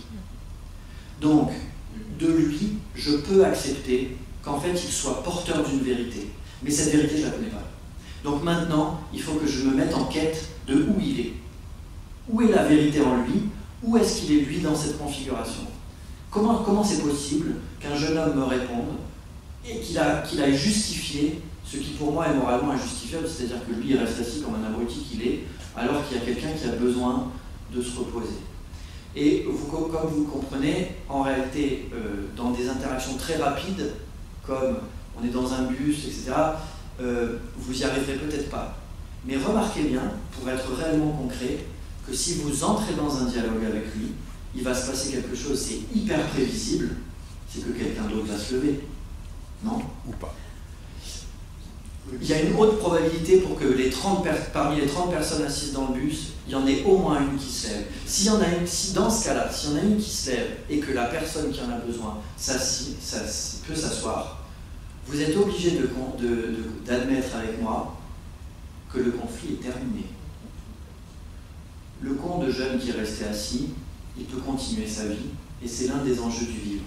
C'est-à-dire que votre idéal moral ne vous transforme pas, vous, en une sorte d'ayatollah de la moralité qui cherche à imposer partout et que vous acceptiez le fait que, ben oui, il y a des gens qui se comportent pas bien. C'est l'un des premiers chapitres, c'est « Vous n'êtes pas le prof des cons, ça n'est pas à vous de faire la morale aux autres. Si vous le faites, ça ne marchera pas. » Et dans toute situation, la seule chose qui importe, c'est que l'on sorte des conflits. Oui, c'est un point aussi qui m'intéressait. Je voudrais qu'on l'approfondisse un peu, parce qu'à un certain moment dans ton livre, tu décris bien cette attitude morale en disant, je veux dire tout de suite le résultat, qu'elle fait abstraction totalement des interactions. Elle le fait. D'ailleurs, la morale fait appel à quoi? Fait appel à votre volonté. Vous devez soit universaliser, comme tu l'as dit, sa volonté. On sait très bien que c'est dans on universalise sa volonté, ce n'est plus nous-mêmes, c'est effectivement la raison en nous, effectivement, qui parle. Bien, c'est bien sûr, ça peut être la figure aussi de Dieu, de la nature, de la société, il y a plusieurs visions de la morale. Dans son fond, on a toujours ici, effectivement, bien des directives qui s'imposent, n'est-ce pas, à un individu. Et tu montres, tu expliques justement que cela non seulement ne peut qu'échouer, mais que cela même reproduit finalement une forme de violence. C'est assez étrange que la morale reproduit une forme de violence. Alors, c'est étrange, mais dans le fond, l'histoire nous montre que les grands moralistes ont parfois été des gens au nom de la morale. Vous savez, les grands moralistes peuvent s'apercevoir, penser le règne de la vertu, etc. On s'aperçoit effectivement que ça ne marche pas. Les gens, dans le fond, on fait appel à la force, à la violence, pour imposer effectivement la chose. Les ayatollahs, comme tu dis, on voit que l'attitude, vous voyez que ce n'est pas d'abstraction, hein, que dire qu'une attitude, l'attitude moralisante, bien sûr, il ne s'agit pas, tu ne la rejettes pas, parce que tu dis bien qu'en même temps, elle crée un différentiel, c'est ça que tu dis, hein. Quand vous affirmez, bien entendu, qu'on ne doit pas faire cela, vous insistez quand même sur le fait qu'il y a une valeur, bien, enfin, on peut rediscuter après, mais enfin, qu'il y a effectivement une hiérarchisation, quoi. Il y a des choses qui se font, qui ne se font pas, etc. Mais que l'attitude qui reste, je parle à la morale la plus spontanée, hein, traditionnelle, à laquelle tu vas tu vas distinguer ce que tu appelles ton éthique interactionnelle. Ça faut bien comprendre la différence. Je voudrais qu'on insiste là-dessus. Vous voyez bien. Parce que sinon, on peut venir à l'éthique. Vous voyez bien, qui se distingue donc de l'attitude morale un peu spontanée. Mais je dis spontanée, mais qui est finalement acquise à partir d'une éducation. Après tout, j'ai parlé du judéo-christianisme, de Kant, les manuels, vous savez, de morale que nous avions en classe, existent encore. D'ailleurs, c'était souvent un kantisme lié à la... Et lui-même, Kant pouvait être considéré comme une laïcisation il le dit, d'ailleurs, du christianisme. Dire ça, ce n'est pas... Oui, Kant, vous voyez bien. C'est donc bien, d'ailleurs, tout ça, l'attitude même moralisante, la morale que tu interroges, en tout cas. Alors, tu ne rejettes pas, hein. Alors justement, je vais expliquer là-dessus, parce que c'est... Alors, Merci beaucoup. Voilà une question difficile. Ce qui m'a semblé voir en travaillant sur la connerie, c'est que la morale a d'abord une fonction expressive. Comme telle, il est exact de dire qu'elle contient en elle-même de la violence, puisqu'encore une fois, tout ce qu'elle condamne comme mal, elle prévoit de le détruire. C'est ça, la morale, c'est ça. On va tous faire en sorte que le bien s'accomplisse, et on va tous faire en sorte d'empêcher le mal, et ceux qui le font, on les punira, et ainsi de suite. Okay. Donc dans l'idée même d'une séparation entre le bien et le mal, ça prévoit que du côté du mal, nous on luttera contre. Et on luttera contre, je dirais, de toutes nos forces, et donc comme ça va réagir, et ben, contre la violence, il va falloir qu'on y aille par tous les moyens. Donc c'est prévu quand même, la violence à l'intérieur de la morale. Sauf que dans mon raisonnement, il y a deux temps, et c'est pour ça que là, il faut faire très attention. Le premier temps consiste à dire, comme je l'ai dit à l'instant, la morale, je ne veux pas la contrarier, je sais que vous en avez une, et soit dit en confidence, j'en ai une moi-même. Mais mettons-la entre parenthèses, parce qu'en réalité, ça ne fonctionne pas. Ça ne fonctionne pas bien. Les personnes ne se comportent pas comme on leur dit. Les enfants, les adolescents ne font pas ce qu'on leur dit. On leur dit de ne pas prendre de drogue, ils y vont. On leur dit de se comporter d'une manière, ils font l'inverse. Donc on le sait que ça ne fonctionne pas de prescrire. À vrai dire, il y aurait beaucoup à dire là-dessus. Mais surtout, en fait, c'est interdire qui fonctionne le moins bien, et même interdire, c'est très bien fait pour suggérer la possibilité qu'en réalité, si je te l'interdis, c'est parce que tu peux le faire. Hein? Tu peux le faire, mais si tu le fais, tu contredis mon propre discours, ce qui justement est extrêmement casse-gueule, puisque si un jeune homme ou une jeune fille ont envie de contrarier leurs parents, bah, il est probable qu'ils iront faire exactement ce qu'on leur a interdit. Donc, encore une fois, la morale, je ne veux pas l'enlever de nos cœurs, je tiens à observer le fait qu'elle dysfonctionne. Et, donc ça c'est un premier temps, c'est-à-dire, c'est là où justement l'éthique intervient. L'éthique intervient pas en remplacement de la morale, mais au moment où la morale est suspendue, qu'est-ce qui nous reste? Il nous reste en fait ce que Aristote appelle la prudence, mais encore, c'est même pas ça, parce que chez Aristote, la prudence c'est savoir trouver le chemin des principes à l'intérieur du concret.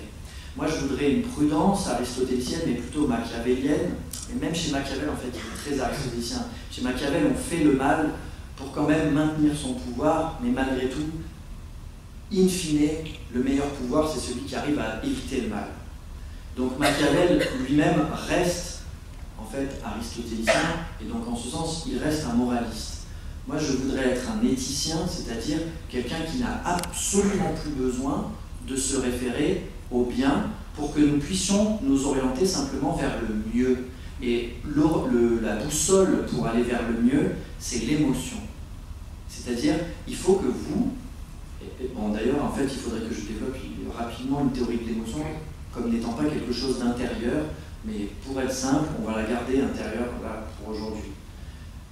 Donc il faut que vous suiviez le fil de votre émotion, c'est-à-dire que vous ayez identifié d'où elle vient, c'est-à-dire par exemple du sentiment d'injustice dans le bus ou dans la file ou dans ce que votre ex vous a fait ou je ne sais pas quoi, n'importe quel cas, et que vous suiviez le chemin qui vous permet de sortir de cette émotion, c'est-à-dire de la résoudre dans sa cause. C'est ça l'éthique en fait, opposée à la morale. Mais avant qu'on parle d'autre chose, je tiens à dire autre chose, une critique de l'immoralisme. Parce que l'immoralisme nietzschéen, qui consiste à dire, en fait, la morale, ça a été fabriqué pour domestiquer le plus grand nombre, mais en réalité, on n'en a pas besoin à l'échelle individuelle, puisque ça nous vient de l'extérieur, et ça n'est fait que pour domestiquer, donc pour dompter. Et justement, ça a un très grave inconvénient, c'est que ça nous apprend à contrôler les émotions. Et là où je suis Nietzsche complètement, c'est qu'il a tout à fait raison de dire non mais contrôler les émotions, ça ne fonctionne pas. Ça retombe dans la violence qu'on décrivait à l'instant. C'est ça la principale violence de la morale. C'est quand même froisser les émotions, de vous faire rentrer en vous-même ce que vous ressentez authentiquement. Et ça, nous le savons, ça a des effets très forts, c'est-à-dire que ça vous le fait rentrer dans le corps, c'est-à-dire que vous allez tomber malade, c'est-à-dire qu'un jour ça vous tuera, ces émotions rentrées, ces émotions que vous enfouissez à l'intérieur de votre corps et qui un jour deviendront des tumeurs. Donc c'est pas de la rigolade, là c'est vraiment, la morale ça tue. Lorsqu'on tient compte de ça, on se rend compte aussi que la morale, il y a un usage. Et il y a un chapitre du livre qui s'appelle, je ne sais plus comment ça s'appelle d'ailleurs, maintenant qu'on en parle, comment la morale achève l'interaction. En fait, la morale, c'est très utile justement parce que ça détruit. Il y a des interactions que vous souhaitez détruire pour en sortir. Vous souhaitez à un moment sortir par exemple alors pour revenir à un exemple de machisme, l'épouse battue qui ne sait pas comment ne pas pardonner parce qu'en fait son mari, quand il est en colère, quand il est saoul, il la bat, mais en fait après quand il a dessoulé ou quand il est sorti de sa colère, il l'aime et lui demande pardon et il pleure et donc elle retombe dans quelque chose qui, mais de toute façon c'est tous les manipulateurs font comme ça, c'est-à-dire il y a un moment, manipulatrice aussi cela dit, mais il y a un moment de violence et puis ensuite il y a un moment qui reconstruit le système de dépendance et puis qui ensuite va permettre de nouvelles violences, etc. La morale, ça sert dans ces cas-là parce que la morale définit des frontières au-delà desquelles vous ne suivrez plus. Je ne suivrai pas. Tu es en colère, ça je peux le comprendre. Tu lèves la main sur moi, bah là tu franchis une limite, c'est plus possible. Je ne souhaite pas interagir avec une personne qui franchit les limites de la morale. Là, je sors. Je te juge et je ne sais pas d'où je te juge, mais ce que je sais. Donc en fait, on s'en fout de le fonder en vérité. Ça n'est plus, comme je vous l'ai dit, sortir de cette relation parce que c'est mal dans l'absolu. Je vous dirais peut-être, j'en sais rien, je sais pas, j'y suis pas moi dans l'absolu. En revanche, dans les relations, dans le relatif, dans l'interaction, là on y est. Et une relation violente, c'est une relation négative, c'est par définition en fait. Donc il n'y a pas à chercher, il n'y a pas à la justifier, il n'y a pas à chercher à fonder d'où ça vient, on le sait. C'est par définition une interaction qui détruit. Donc toute interaction qui détruit, et je dirais qui vous détruit au point que vous désirez la détruire à votre tour, et bien là, je peux vous garantir, la morale, ça marche. C'est-à-dire, ça marche pour détruire des interactions. Et justement, c'est la fonction aussi de la connerie, c'est-à-dire le jugement de connerie, c'est là où aussi on rompt, par exemple, quand on est un couple et qu'on se met à juger que l'autre, bon, finalement c'est un con, finalement c'est une conne, ou finalement mon ex, dans cette négociation sur la garde des enfants, en fait, décidément ne veut rien entendre, bon, en fait c'est un con. Bon, ben, à partir du moment où vous acceptez cette réalité-là, c'est-à-dire que vous l'acceptez comme un fait, en réalité, ce jugement coupe quelque chose, il détruit quelque chose, et ce qu'il détruit, c'est justement une relation de dépendance qui s'était mise en place, et vous allez pouvoir recommencer des négociations de zéro. Je vous ai pris cet exemple parce que ma sœur m'a remercié après la publication du livre pour avoir simplifié ses rapports avec son ex-mari. Voilà. Donc ça marche en fait. C'est-à-dire, encore une fois, je ne veux pas donner l'impression ni que je vous incite à la compréhension toujours par rapport au con, parce qu'en fait, c'est pas exactement le propos. Le propos, c'est de dire attention, c'est de l'interaction, c'est beaucoup plus compliqué, et c'est de la situation. Et ni que je suis un immoraliste ou que je rejette la morale, parce qu'attention, la morale, c'est utile. Pourquoi ? Pour détruire les interactions. Oui, merci de ces précisions. D'ailleurs, je voudrais qu'on approfondisse un peu cette morale interactionnelle. Bien. Il faut bien que, contrairement effectivement à la morale qu'on projette pas, hein, comme tu l'as bien expliqué, qui se situe d'un point de vue absolu. Hein. Tu ne dois pas voler, tu ne dois pas, qui, là, au contraire, dans une éthique, eh bien, on part de la situation, des émotions, il y a une tentative de gérer les émotions. Et d'ailleurs, l'un des moyens que tu préconises, hein, c'est parfois, dans le fond, laisser les cons s'exprimer, laisser écoutez-les, ça les soulage, et nous-mêmes, d'ailleurs, ça nous soulage aussi. La narration, tu parles de passé, parlement narratif, la narration.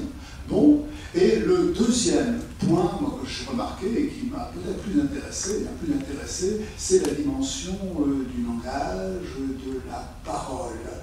De la parole. Effectivement, entrer dans une discussion, mais non pas avec une normativité déjà donnée, bien, mais ouverte. C'est d'ailleurs là que tu dis, et ça m'a semblé aussi très intéressant, c'est que l'attitude moralisante, ou la connerie, hein, enfin, je ne dis pas sur le même plan, évidemment, on vient d'expliquer, justement, commence par faire comme s'il fallait d'abord qu'on ait un accord avant de parler. Et donc, effectivement, ça ne fonctionne pas. Ça ne fonctionne pas. Les discours vont être parallèles. Bon, vous voyez, tandis que toi, tu dis qu'il faut, au contraire, que c'est que l'accord ne peut être obtenu qu'au bout d'une discussion. Il faut une discussion, entrer dans une... Je ne sais pas si je me trompe, hein, entrer dans une discussion. Et tu as cette formule que j'ai trouvée, qui est fondée sur la conception du langage, bien sûr, c'est que dis-tu, le langage n'est pas conditionné, il est conditionnant. Parce qu'effectivement, les conditions d'un accord, c'est le langage lui-même qui doit le donner. Le langage lui-même n'est pas conditionné, parce qu'il est, lui, à partir duquel on donne des conditions et on peut fonder un accord. Là, j'ai retrouvé, j'ai vu qu'à la fin, quand tu cites quelques auteurs comme ça, très peu, quand même un peu l'éthique de la discussion, avec lequel sans doute tu as quelques échanges, je ne sais pas, affinités, je ne sais pas. Ce qui d'ailleurs pose peut-être problème. Alors, il y a d'ajouter comme ça une éthique des émotions, etc., avec une éthique de la discussion. Bon, c'est peut-être pas évident, hein, j'en fais, mais là, je me signale que mon incapacité à... Ouais, alors, je vais prendre les deux questions en sens inversé. Si vous avez bien suivi ce que je disais tout à l'heure à propos d'un jeune homme dans un bus qui ne voudrait pas se lever et qui vous répondrait mal alors que vous le lui demandez, c'est-à-dire si vous avez entendu cette idée que peut-être qu'il y a dans le plus obtus des cons une vérité qui cherche à se dire, et bien alors vous allez vite comprendre comment l'agir communicationnel de Habermas vient se rencontrer la théorie que j'essaie de mettre en place. Pourquoi ? En fait, l'idée c'est que il y a donc un con face à vous et que dans votre colère, vous êtes en train d'en devenir un autre. Comme pour l'instant vous êtes le moins con des deux, ou en tout cas c'est votre plus grande conviction, je tiens que c'est à vous et pas à lui de faire l'effort d'écouter l'autre et d'aller justement chercher cette vérité dont je parle et qui doit se trouver nécessairement, c'est structurel, dans tous les éléments d'une situation, dans tous les acteurs d'une interaction. Donc c'est à vous d'aller chercher où exactement se trouve le problème et d'où vient, où est-ce que se trouve une vérité qui vous a échappé là. Comment ça se fait que... Qu'est-ce que vous n'avez pas bien compris dans l'histoire? Vous comprenez que déjà, il y a un gros travail à faire pour renverser, parce que d'habitude, on a tendance à penser, non, c'est lui qui a pas compris là. C'est le con qui est en face, qui n'écoute pas ce que je lui dis, ou qui n'a pas compris que là, il y a quand même quelqu'un de plus fatigué que lui, et donc lui devrait se lever. C'est lui qui n'a pas compris. Vous avez raison. C'est lui qui n'a pas compris, c'est lui qui est con. Moi, ce que j'essaie de dire, c'est, attention, si lui, il existe. Ça veut dire que ça sert à rien de faire comme si cette personne n'existait pas. Si elle existe dans cette situation, elle a une réalité. Si elle a une réalité, cette personne, elle est la seule, elle est la mieux placée pour exprimer exactement en quoi consiste cette réalité. C'est pour ça qu'il faut la faire parler. Il faut que vous vous mettiez à l'écoute de la personne qui est la seule capable de dire la vérité sur une réalité qui vous échappe. Donc il y a un moment d'ouverture qui est un moment de « Oula, bah, en fait là j'ai pas compris. Là j'ai pas compris. Là il y a quelque chose que je ne comprends pas et que seule la personne peut exprimer. » Ça c'est juste un point sur qu'est-ce que c'est que cet agir communicationnel. C'est que ça consiste à dire, au lieu de considérer que allons, nous sommes tous des humains, nous sommes tous d'accord sur certains codes moraux, sur certaines normes, et si je vous les rappelle, vous allez vous conformer à ces normes, c'est-à-dire, bon, on est tous d'accord là, par exemple, vous ne pouvez absolument pas sortir de cette conférence maintenant, parce que vous comprenez, ça ne se fait pas. Et ben, en fait, si vous le faites, parce que vous avez autre chose à faire, et bien ça, au lieu de considérer qu'on est tous d'accord sur un comportement donné et qu'en réalité, en le disant, automatiquement, je vais faire en sorte que les personnes vont le suivre, parce que ça ne marche pas. Je vais me mettre à leur écoute et voir ce qui, dans la situation, n'était pas visible, n'était pas accessible pour moi. Donc, encore une fois, ce n'est pas juste on va les faire parler, c'est réellement faire en sorte qu'une vérité soit dite qui n'avait pas la parole jusqu'à présent. Je vous assure, c'est très fort quand on a affaire à des jeunes gens qui se sentent exclus et qui sont en colère et qui ont accumulé beaucoup de colère en eux au point qu'ils ont vraiment envie d'avoir un comportement incivil. Dès qu'ils se rendent compte qu'on leur donne en réalité la parole et qu'on a envie de les écouter, vraiment ça démobilise complètement leur colère. L'une des manières les plus efficaces, et ce qui est amusant pour moi en tant que philosophe, c'est que je l'ai découverte dans la pratique avant de savoir la théoriser, c'est réellement ce qui a à voir avec la narration. Pourquoi est-ce que la narrativité est si efficace? C'est-à-dire, pourquoi est-ce que quelqu'un qui se met à se raconter, c'est-à-dire à vous dire pourquoi et comment elle en est arrivée là, la personne, ça va la soulager d'une manière aussi spectaculaire.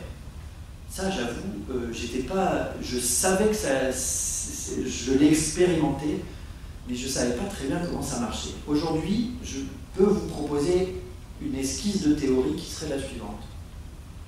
Il me semble que, autant dans le discours moral que dans un discours théorique ou général, précisément le problème, c'est l'accroche avec l'émotion. C'est-à-dire que lorsqu'on a un discours, un propos très théorique, en réalité on a du mal à la fois à soulager l'émotion et à s'entendre, à s'écouter, à tomber d'accord les uns les autres, parce que son ancrage dans l'émotion est insuffisant. Le temps qu'un discours est trop flou, il est trop général. L'un des avantages d'une narration, c'est que je vais vous parler de moi. Je vais vous expliquer ce que moi, je ressens. Le jeune homme là qui ne veut pas se lever. Ah bon, mais tu viens d'où? T'as fait quoi? T'as fait quoi ta journée pour être fatigué? Dis-moi en fait. Mais si vous le dites en disant, eh ben t'as fait quoi? Ça ne sera pas pareil de dire, ah ouais, c'est vrai, moi aussi je suis crevé. Vous avez fait quoi vous?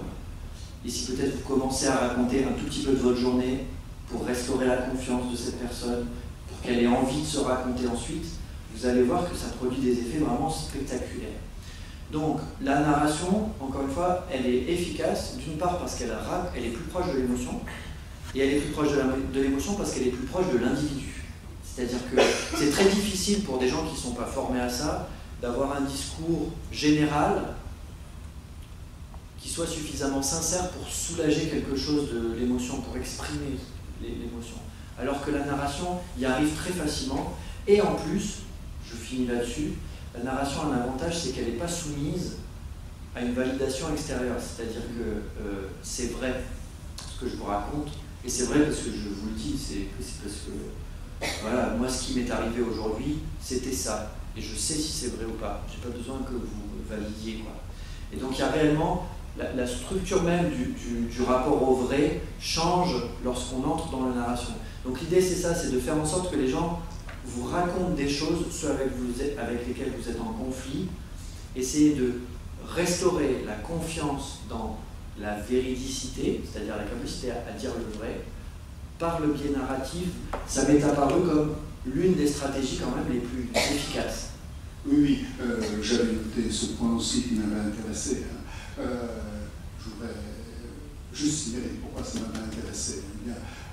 Puisque tout à l'heure, quand nous avons parlé du naufrage bien interactionnel, on a parlé de la perte un peu du commun. Mais en disant ça, c'est quelque chose qui est un petit peu gênant, puisque s'il y a un commun, il y a quelque chose qui peut être déterminé. Tandis que lorsque tu introduis effectivement la dimension de la discussion, la dimension du langage, on voit que le commun ne préexiste pas, il est à produire. Exactement. Ce qui, je ferai remarquer, qui nous concerne tous, après tout, quand nous discutons avec des gens d'autres cultures, où il y a des choses que nous ne comprenons pas bien, qui nous semblent aberrantes, on présuppose, nous, que le commun devrait exister, mais ce commun, c'est peut-être le nôtre. Bon, et après, on discutera, parce que ça peut poser aussi un problème de relativisme, de morale universelle. Mais, tandis que là, moi, ce qui m'intéresse, ce qui me plaît, ce qui m'a plu dans ce que tu as écrit, d'ailleurs dans l'éthique de la discussion aussi, c'est que ce commun, c'est une forme universelle, ne préexiste pas, il est à produire. Il est à produire. Mais il y a donc quand même une certaine normativité. Mais je ne sais pas, peut-être j'ai encore des choses à dire, j'ai des questions à poser, notamment peut-être bien. Non, mais sur l'existence du commun, je pense qu'il y a réellement un point important qui est, je dirais, un deuil. Parce que c'est ça la connerie en fait. Ce qui nous agresse dans la connerie, c'est de faire le deuil, et on le fait d'une manière très violente. Parce que, comme je le disais tout à l'heure, et juger quelqu'un comme un con ou une conne, c'est réellement malgré tout considérer que son comportement, c'est vraiment aux limites, aux marges, et plutôt à l'extérieur de ce qu'est l'humanité, ou l'humanité telle que nous voudrions la connaître et telle que nous sommes capables de l'aimer. Donc, la connerie, on ne l'aime pas, on la déteste, et les cons, on les met vraiment dans cet extérieur dangereux-là. En réalité, il est possible de faire le deuil de ce commun-là, c'est-à-dire d'un commun donné.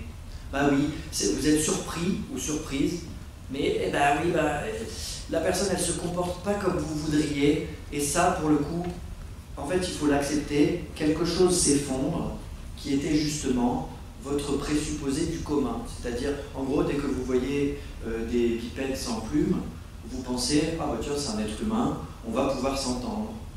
Et puis, quand son comportement ne correspond pas à ce que vous vous attendiez, mais vraiment pas, là vous dites c'est un con, c'est une conne, donc vous voudriez ne plus en entendre parler.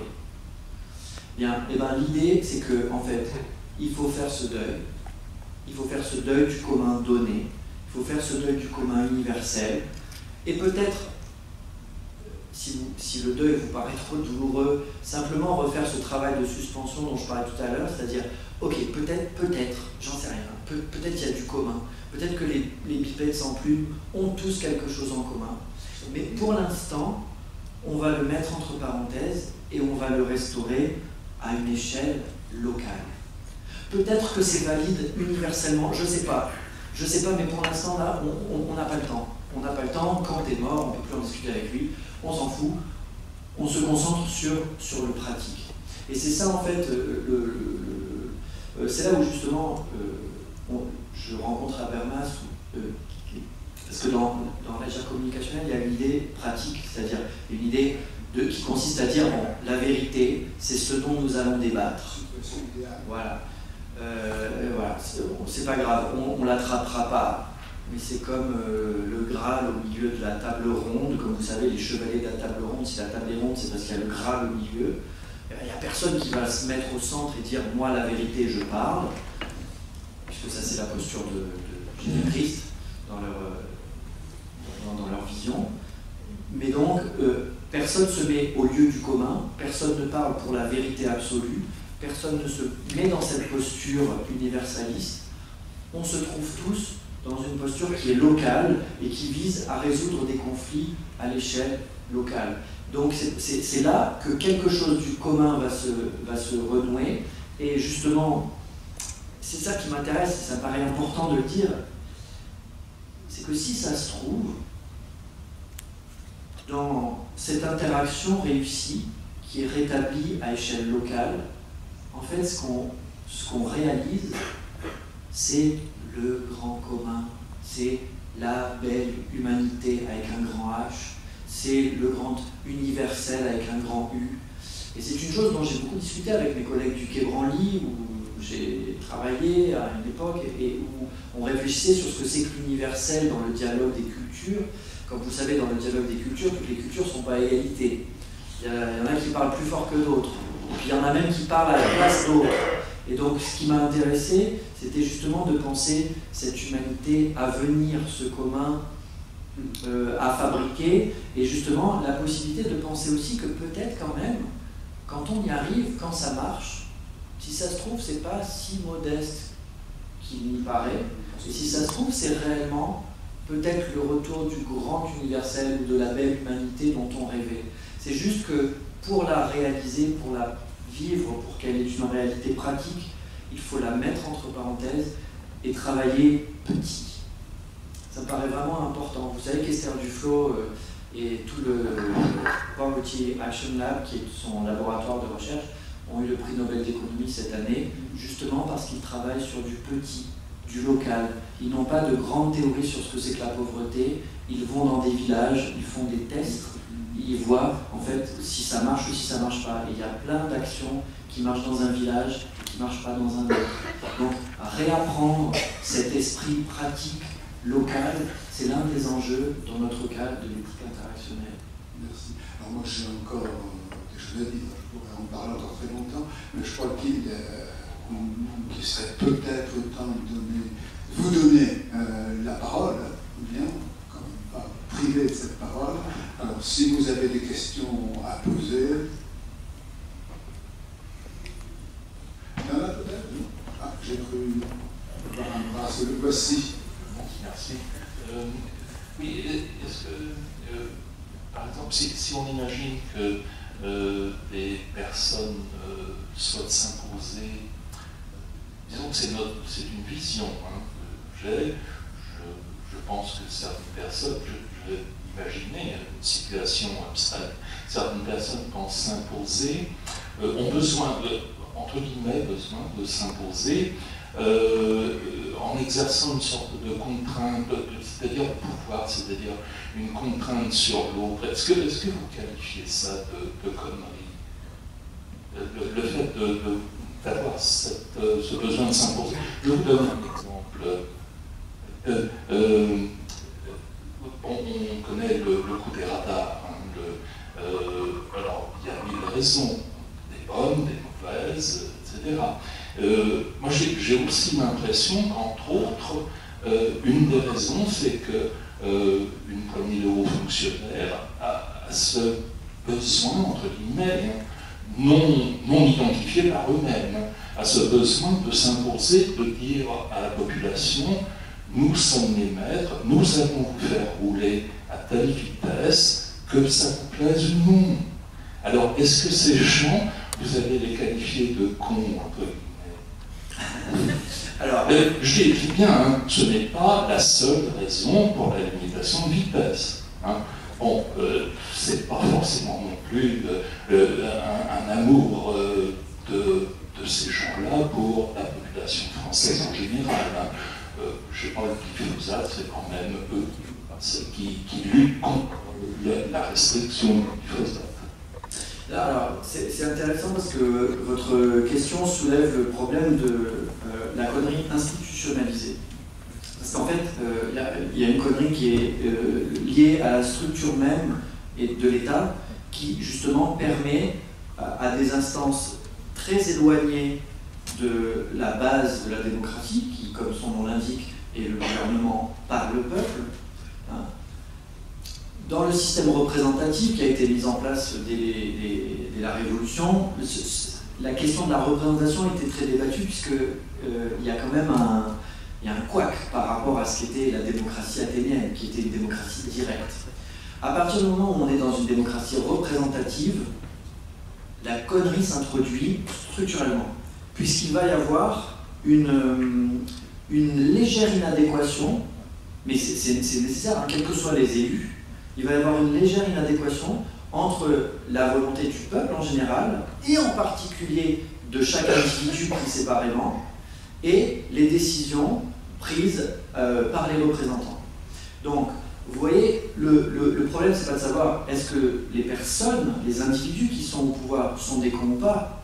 La question, c'est de comprendre comment le fonctionnement, typiquement de la démocratie représentative, introduit nécessairement une certaine dose de conneries, parce qu'en réalité, là, il va y avoir du jeu. C'est-à-dire il va y avoir des incompréhensions, il va y avoir des,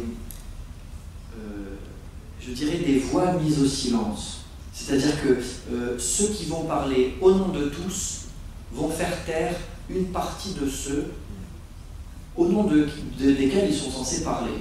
Encore une fois, j'insiste, les premiers révolutionnaires étaient très sensibles à cette question et on réfléchit sur la part de fiction qu'il y avait dans le système de la République tel qu'ils ont. Bon, évidemment, il y a eu 5 constitutions depuis, mais malgré tout, le problème est resté à l'identique, c'est-à-dire pour les modernes, il était inconcevable, aujourd'hui encore il reste inconcevable.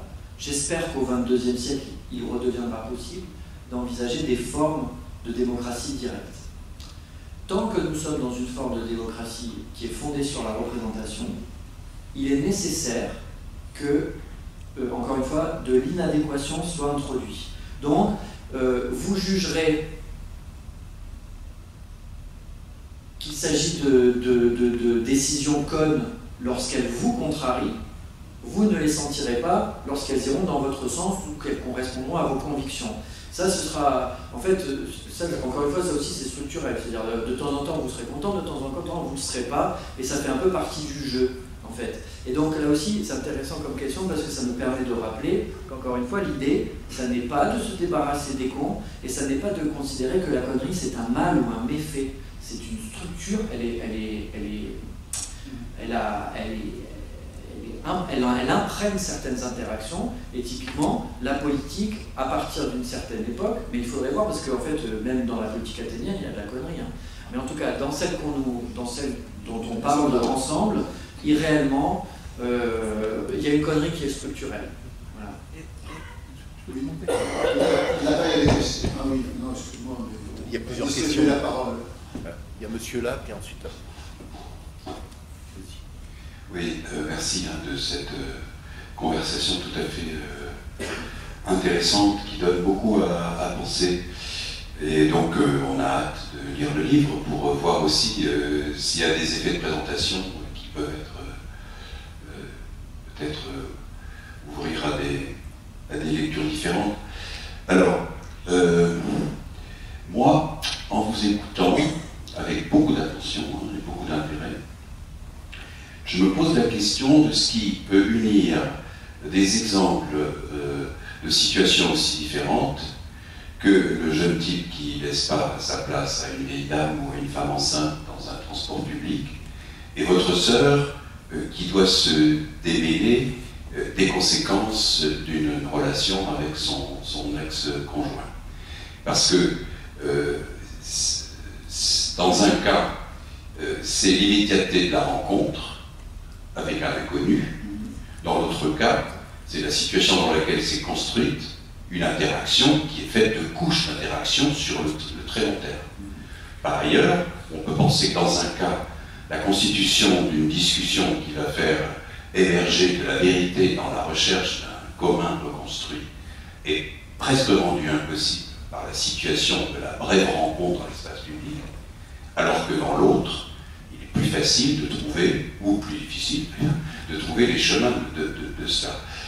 Votre oncle, enfin, entre guillemets, que vous craignez d'affronter dans sa supposée connerie dans les fêtes de fin d'année, même chose, des couches se sont constituées, des couches d'interaction. Donc, alors, du coup, ça fait aussi réfléchir à la dimension de domination qui peut exister dans des interrelations construites sur le long terme, qui sont d'une autre nature, ces effets de domination, que dans la brièveté de la rencontre dans l'espace public. Et bon, finalement, quand Harakiri, le journal satirique bien connu, se nommait Bête et méchant, il n'y avait pas que de la connerie, il y avait aussi de la méchanceté. Et c'est la méchanceté du pouvoir, c'est la perversité de certaines relations de domination, etc. Donc là, moi, je commence un peu à la fois, je suis tout à fait passionné, tout à fait intéressé, et je vacille un peu, parce que je me demande si, du coup, connerie, du fait qu'il a été posé que c'était un indéfinissable, ne devient pas une sorte de nomination qui trouble un petit peu la définition des interactions. Et parce que, voilà, si on commence à dire bête et méchant, la connerie, pas méchante, elle n'est pas de la même nature que la méchanceté qui va être prise peut-être pour de la connerie, mais qui est beaucoup plus que ça, qui est possiblement une perversité, etc. Donc, à un moment, je me dis, mais est-ce qu'on n'est pas piégé par le postulat, finalement, d'avoir renoncé à la définition de la connerie?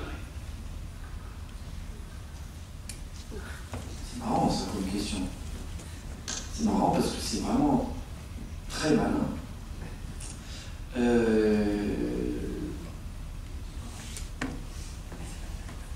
C'est pas con, ouais.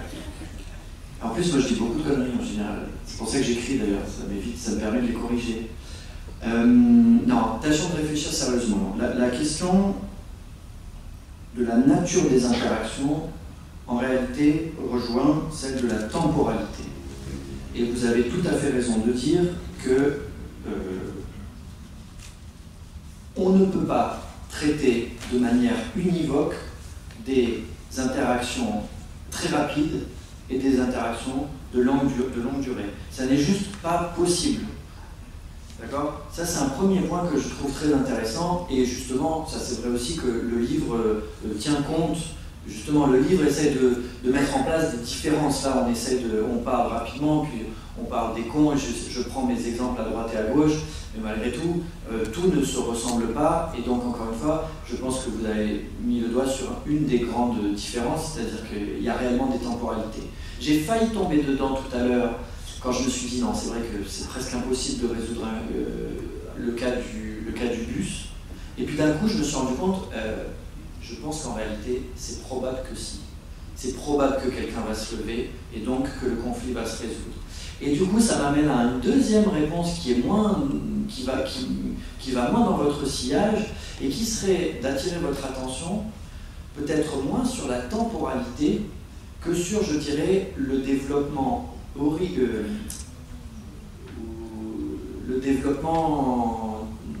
simultané des interactions.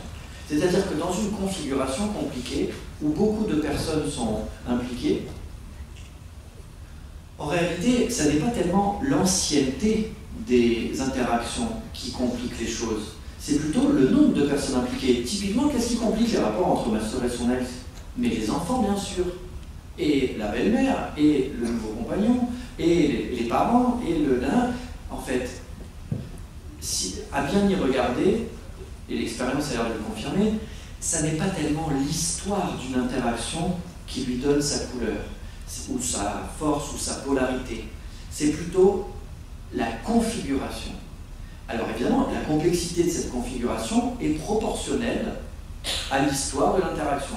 Typiquement, ma sœur est dans un conflit beaucoup plus complexe que mon voisin de bus, là, parce qu'en réalité, notre histoire est plus, enfin, l'histoire est différente, est plus longue.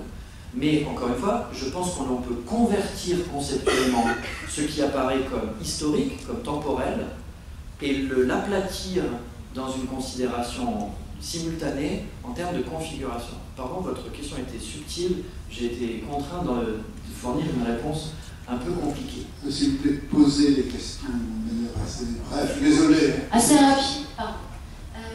Vous avez répondu à ma question qui était sur la temporalité, donc ça tombe très bien. Mais du coup, je pense à une autre question maintenant, c'est que on existe dans cette temporalité, et si on essaie de se suspendre dans cette temporalité pour être accessible à l'autre, c'est un peu se nier soi-même. Est-ce qu'on doit être dans la négation de soi pour pouvoir résoudre un conflit ou...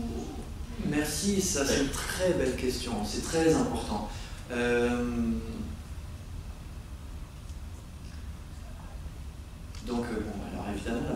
réponse c'est mais surtout pas, ne vous niez pas. Mais la deuxième partie de la réponse consiste à dire, attendez là, à quoi exactement vous vous identifiez pour avoir l'impression de vous nier? Et c'est là en fait où tout va se jouer. C'est-à-dire, la question c'est pas me nier ou me respecter ou m'affirmer, voilà. C'est plutôt de dire qu'est-ce que j'affirme, qu'est-ce que je peux lâcher et qu'est-ce que je dois surtout pas lâcher. Et justement, c'est cette frontière qui, à chaque nouvelle interaction, change. Et c'est ça en fait qu'il faut essayer d'apprendre à renégocier en permanence. Ne vous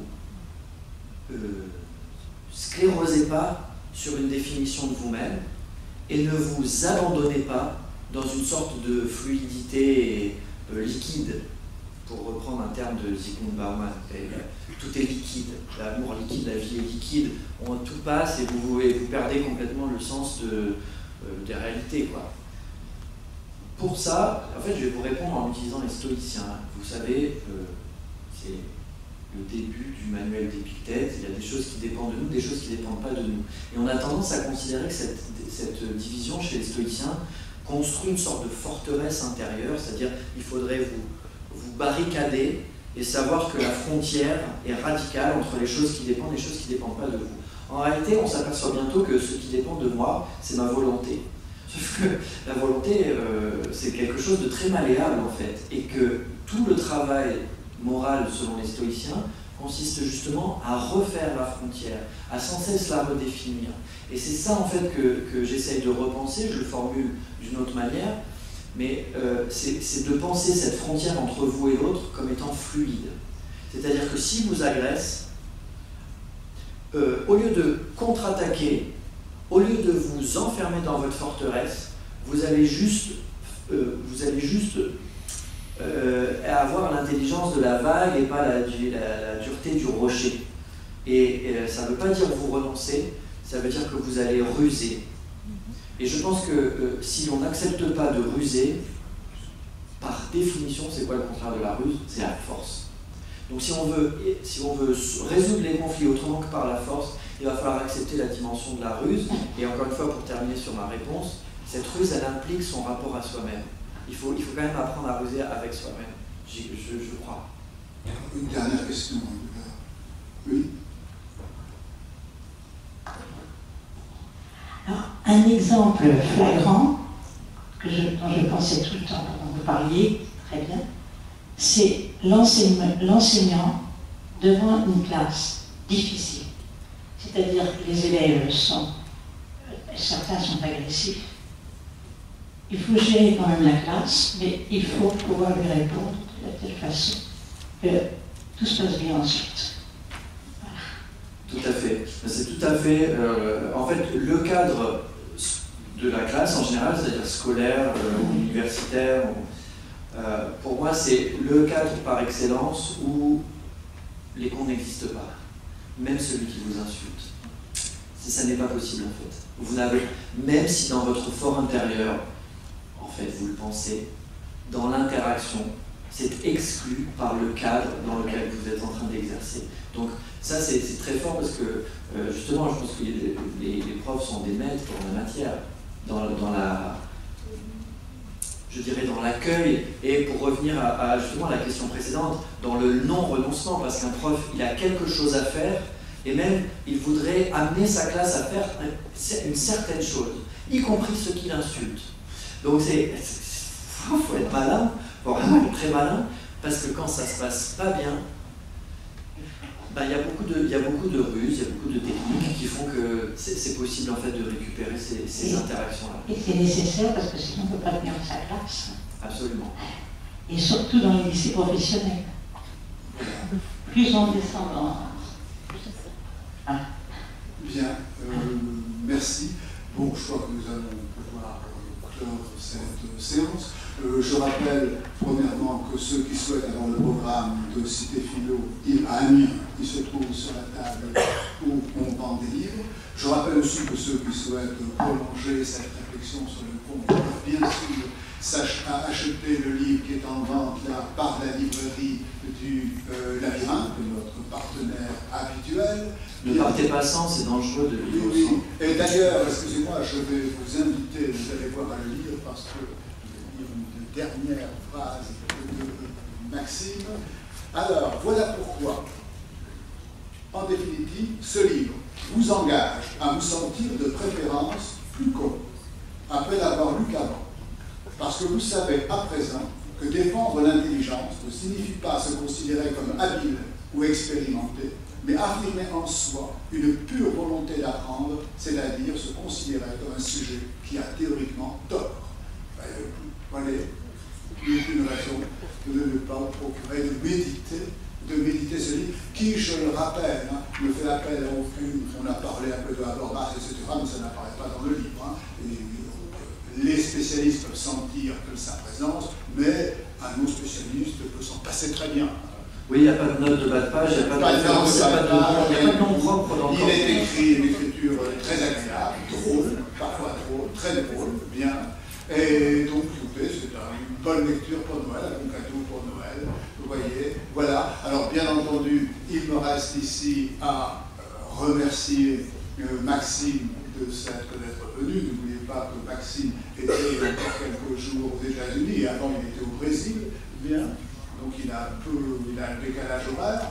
Je crois qu'il était à Princeton il y a encore 2 jours, c'est ça. Voilà, bien. J'ai oublié de vous dire aussi, il en fait allusion à cela, mais qu'il a été commissaire d'exposition, notamment donc au Quai Branly.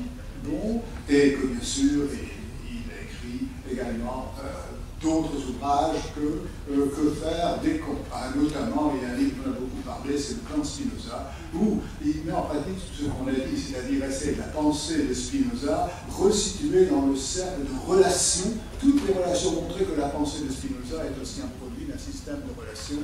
Bien sûr, ça n'enlève pas la génie de Spinoza, mais Spinoza tout seul n'aurait rien été. Il n'est que le résultat aussi de toutes ces relations. Et d'ailleurs, même tu as écrit un article montrant que le commerce, puisqu'il était fils de commerçant et qu'il a lui-même pratiqué cette activité, a pu avoir une influence sur effectivement sa pensée. J'en vais avoir tout ça.